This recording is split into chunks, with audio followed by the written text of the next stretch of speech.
Our next speaker, Heidi Boucher. Heidi Boucher was recently featured in the podcast The Daily.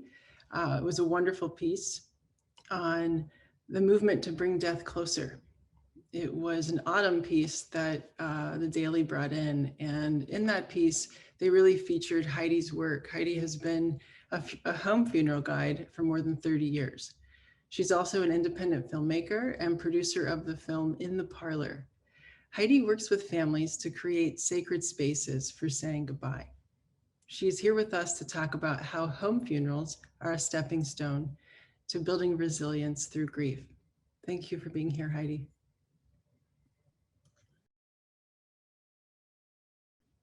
Thank you, Sierra, and thank you to the Resilience Collective for inviting me here to be part of such a rich and incredibly interesting and diverse group of people. So I'm very honored to be here.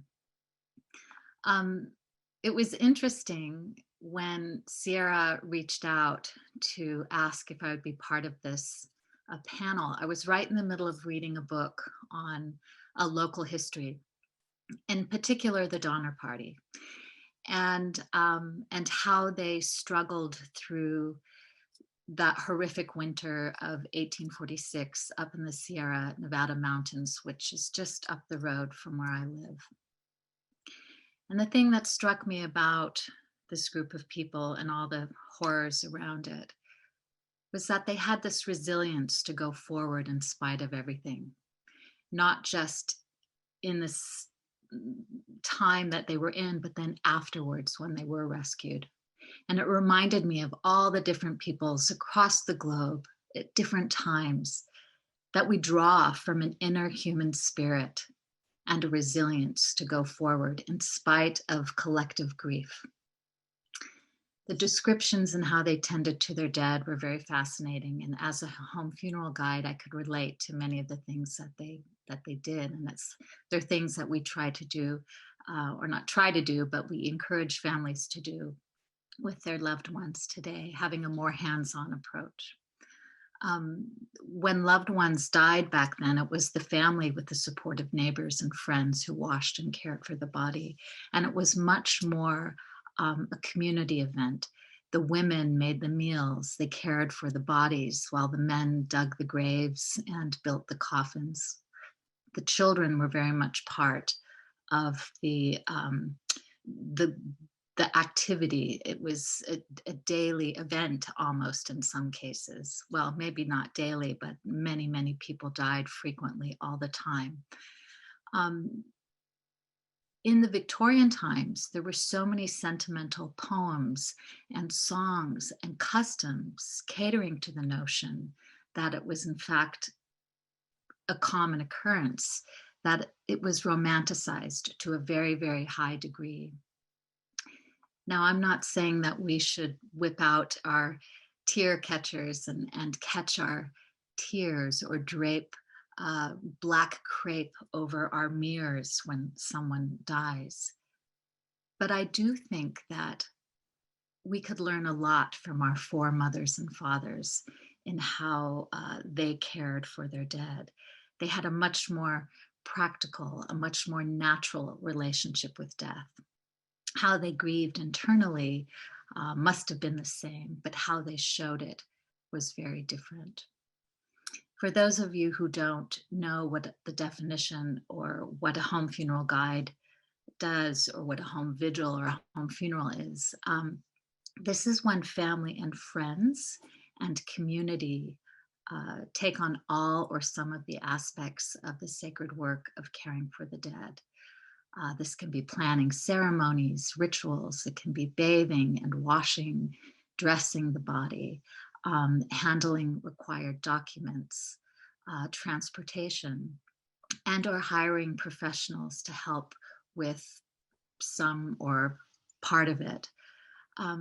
It can include crafting a shroud, making the casket, digging the grave.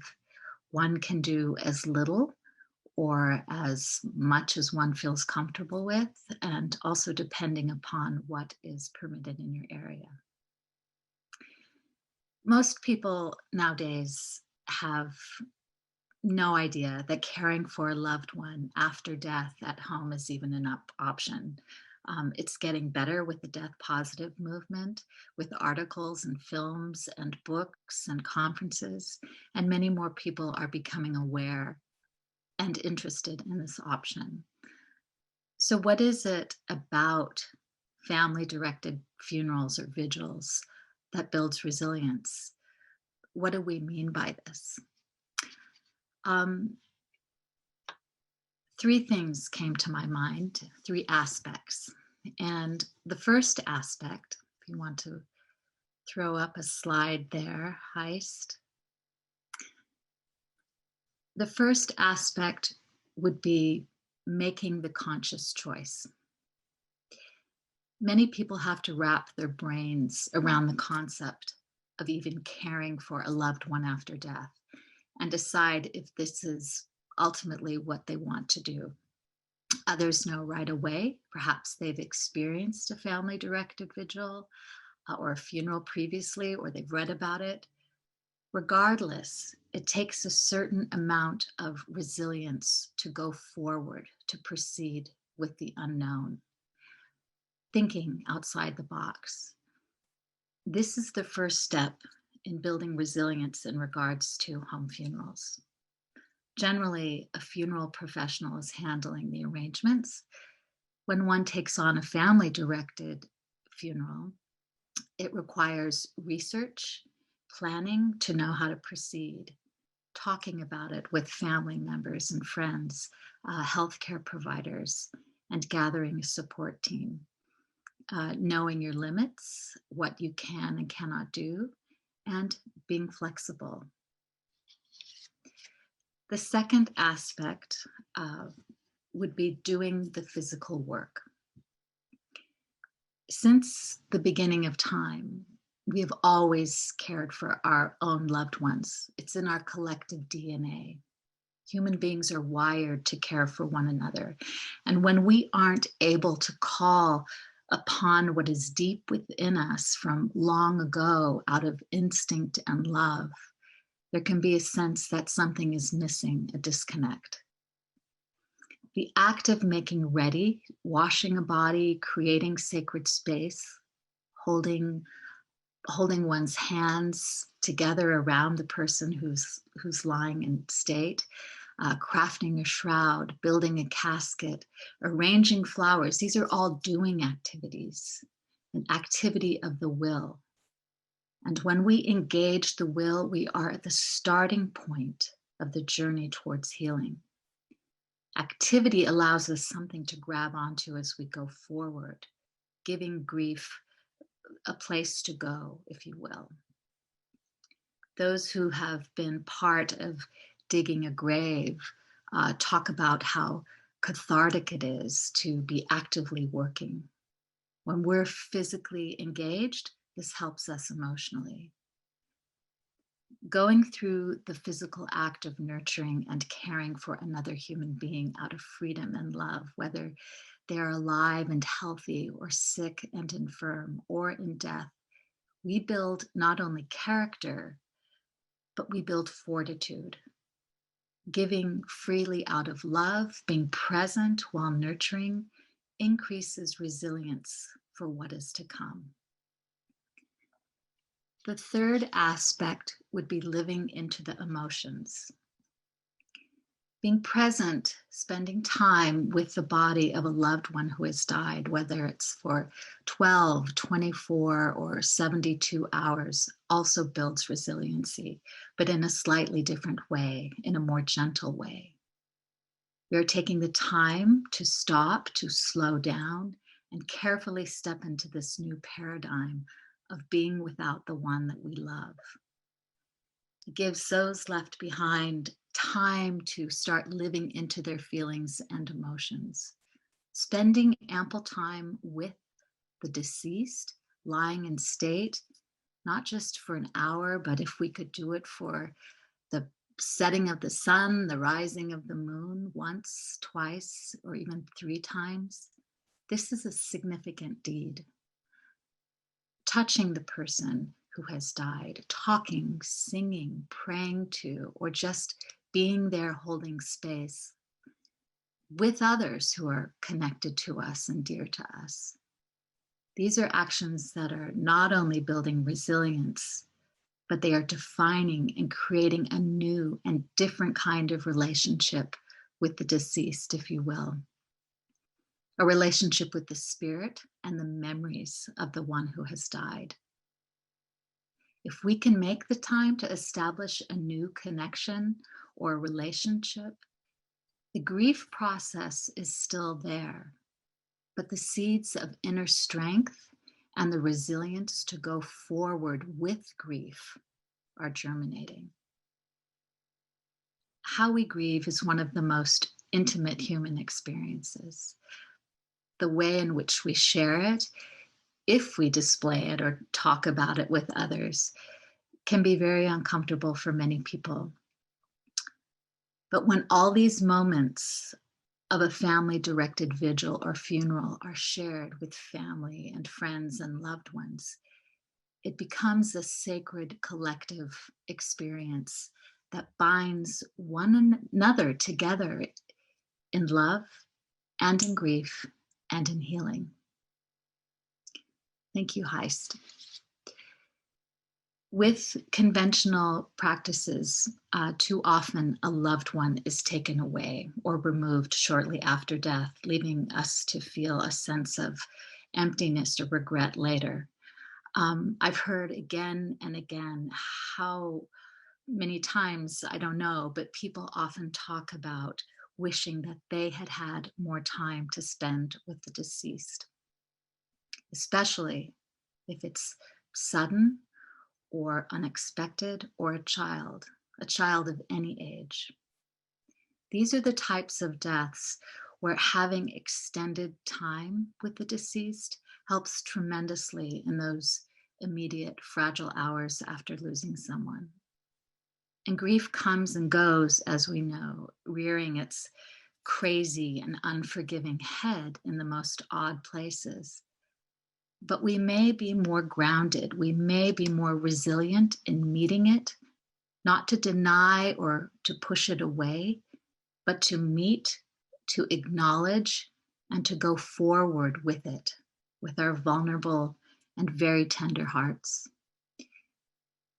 Many of us are afraid or full of fear of being around a dead body. But those of us who have gone, or those people who have gone through this, in my experience, have never regretted caring for a loved one after death.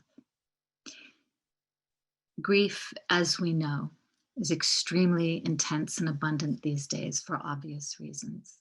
People are dying alone, and loved ones are just outside the wall or the window or the door, unable to be there to hold a hand or to touch a leg or to just hold space. Being so close with only our smartphones or our iPads, these are the only conduits. This is the best we can do sometimes. Vigils or funerals, whether they're in a private home or someone else or somewhere else, in many, many cases are not happening, at least in the way that we would want. I ask myself, is the lack of being physically present when a loved one dies during this pandemic going to engage people in the future to be more involved, to be more hands-on when things get back to normal? Does this tremendous hardship foster resilience to be more engaged, hands-on next time? I don't know. Regardless of what a family or individual chooses for their end-of-life wishes, navigating death at any time is challenging, to say the least. Throw in a pandemic and things become more intensely difficult. We crave closure or ritual of some kind. It doesn't matter how, where, what, when, or even whom with. It's within us to want to complete the circle. And COVID, as we know, is making it nearly impossible for many. But in spite of all this hardship and grief, people are stretching out of their comfort zones, finding ways to close the circle as best as they can, tapping into an inner resilience, that of the human spirit. Thank you. Thank you, Heidi. I have several questions for you. I'd love to start with children and funerals and home funerals, having children attend them. Is there an age that's too young or that it's too much? Talk with us about talking children and inviting them into this process. Yeah, that is a really good question, and a question that gets asked a lot. And I feel like I can answer this as a mother of 3 and a grandmother of almost 4. Children take their cues from us. Everything that children learn about the world is through their experience, through their imagination, through play, but from us. We are their elders. We are their community. So if we're freaked out about death, they're going to be freaked out about death. And I feel that children need to know, just as the grass is green, the sky is blue, the bird died, the cat died, and grandma will die. It's part of life, and how we can normalize it and bring beauty to it is very, very important. So how we carry ourselves and how we talk about death and how we feel about death, these are the points that a child will pick up on. And I would bring my children to a home funeral, absolutely. And I have seen many children at home funerals. And as long as everybody's just singing and doing their thing and running in and out and having snacks and playing the guitar or whatever it may be, it's okay. It's okay.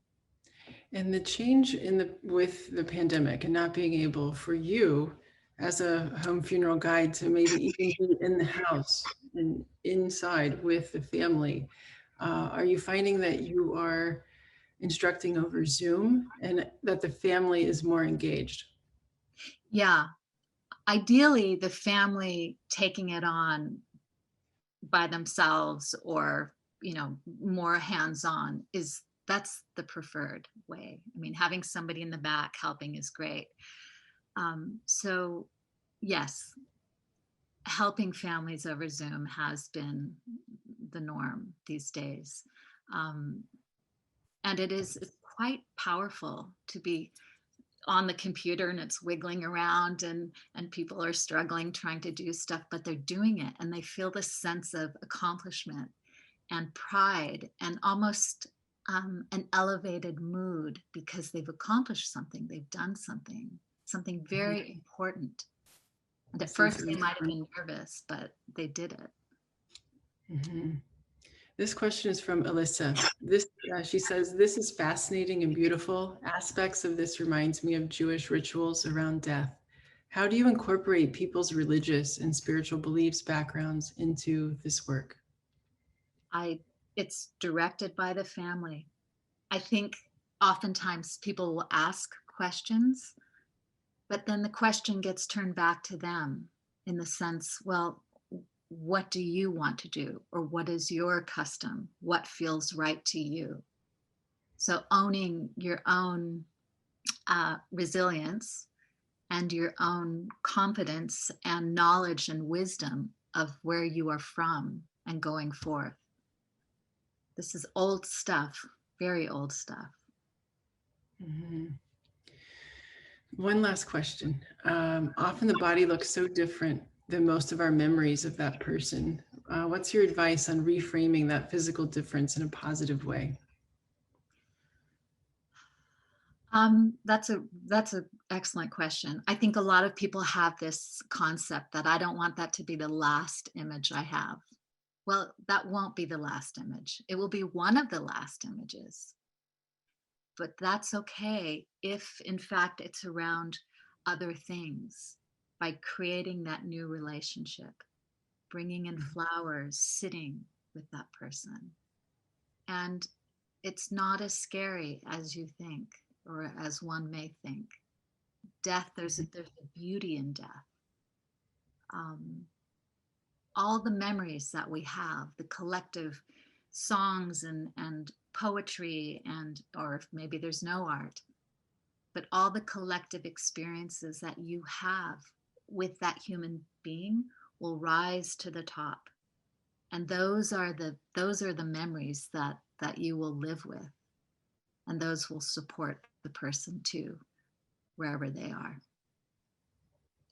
That's beautiful. Thank you, Heidi. It's like Roshi Jones said, it's about presence and really showing up with our presence, even in the midst of a home funeral. Yeah. Thank you for joining us, Heidi.